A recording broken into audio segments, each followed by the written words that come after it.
Hello, dear friends. This is Phone Support Channel.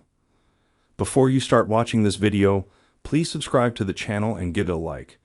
And also write your feedback in the comments if this video helped you, or if you have any questions. Thank you.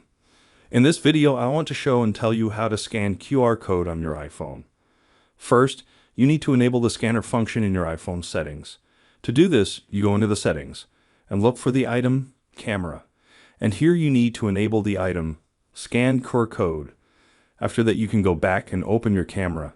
You open your camera, you take the QR code, and you point your camera at that code.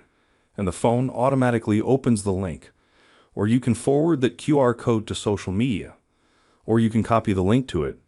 As you can see, it's a very simple and quick way. Done. There is nothing complicated. If you like this video, put likes and subscribe to the channel. And also watch other useful videos on the channel.